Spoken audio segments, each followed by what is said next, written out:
waa waxyaalo isku leeyin la isku waaniyo marka gabdhaha maadaama 7 qaybood aan sheegnay oo 6 qayboodna ay tahay dib looga digayo la leeyahay 6da qaybood iska daaya halka qayb wanaagsan oo dhamal dhaho ku dayda raggeena aan sheegno waa laga maarmaan marka raggu ayaguna 7 u qaybsamaan marka 7daas Cabdisalaan oo aad hadda waadiga weydiiyo yiri qaybi ragana sheegay 7 qaybood waxa weeye 3 Soomaali way yaqiin matoshe iyo matashada iyo matashiisha waxa lagu sii darayaa marka matoshe iyo matashada iyo matashishe iyo talamaqaate tubweyne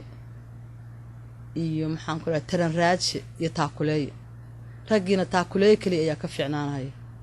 marka madal fasirkiisa u soo noqono ninka la yiraahdo matoshe waa mashaqayste tulidu waxa dhaabinaanku wuxuu gacanta ka qabto marka ninka la yiraahdo matoshe waa mashaqayste waa matabacda barweyne wadankeena markii la joogo xataa waa la yaqiinay inuu yahay niman shaqaysan mashaqaysta ah oo shaxaad ku nool marka ninkaas mashaqaysta ah wuxuu weeye Soomaalidu raggeeda dhaqan buu lahaa dhaqankaas oo ah ninka ragga markuu guursanayo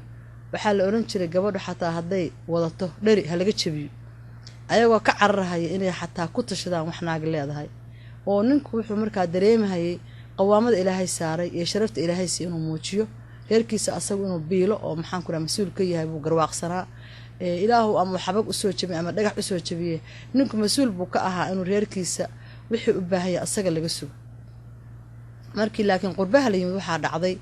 inay sheekad isbedeshay waayo qurbihii markii la waxa imaatay raggi inay helahay ee gabadh inay helayso Ilaahay gaalo u qasbay oo guri firiya siisay oo lacag siisay oo kaash siisay oo full stamp siisay marka